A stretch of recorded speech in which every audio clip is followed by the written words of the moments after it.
Okay, I think this is video 5 on this Prius Gen 1 2003 with 160 some thousand miles on it. So I'm looking for a leak. I told you I was filling it up, had to jump to a leak test, and while it was stagnant before I charge it up, and I did find one leak right now, but I'm not sure if it's the leak that's causing all the problems here. When I go down here to the compressor,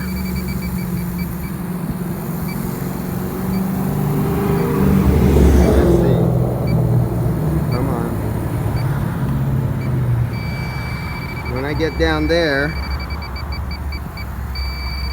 that is an area of concern as I get towards the compressor. Remember where I was telling you I was putting my fingers up to the front shaft? Now there's a shield here.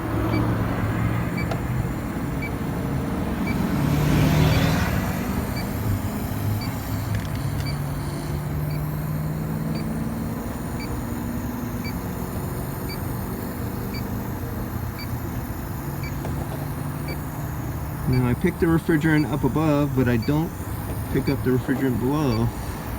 And it's not coming from the front of the condenser, where I suspected. So that is without charging. Let's see if that leak goes away when I start it up. And where's my line going through? Okay. Yeah.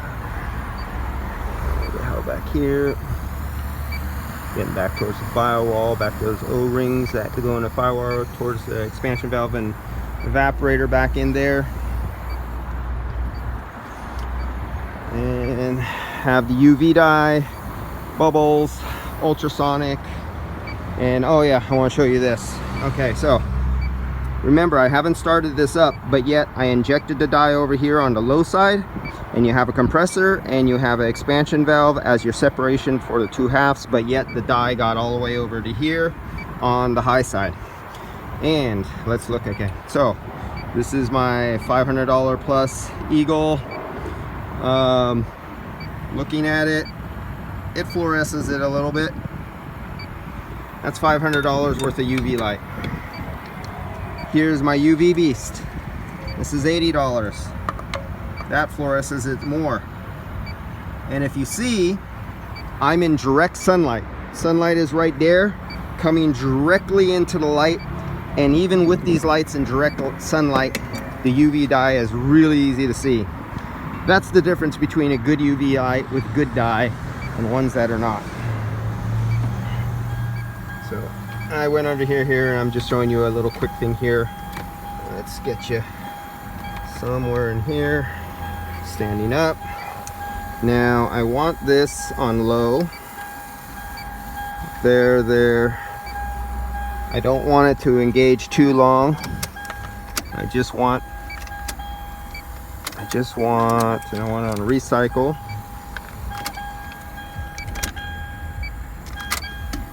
And what I was putting, what you couldn't see is I'm putting my face right above the camera, right up in here, and I'm just want the littlest wisp of air.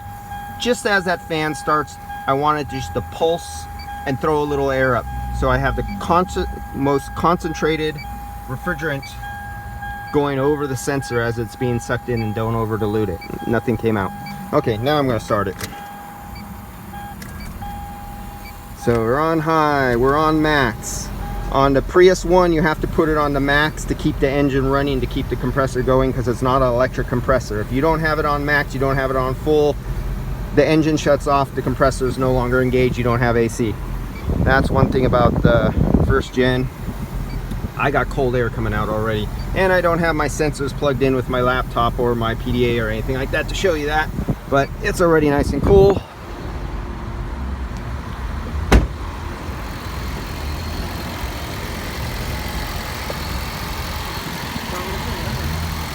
Okay. And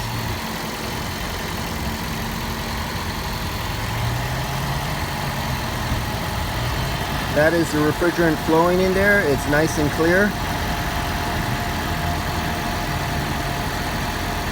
And that's with the full charge of 550 PSI inside there, 550 grams in there, and you can hear the clutch. It's now reached, you can hear the clutch kick off and on. Within however many minutes it just took me when I just started it, with this car sitting here in the sun all day, it's already satisfied minimum temperature and it's already cycling the clutch. That fast. Now, let's see.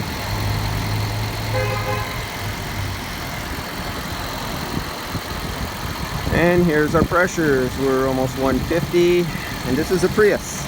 But the difference between this Prius AC setup and the later electric ones, and you'll notice how high the low side is on this one, is this is the manual old-fashioned compressor, not variable.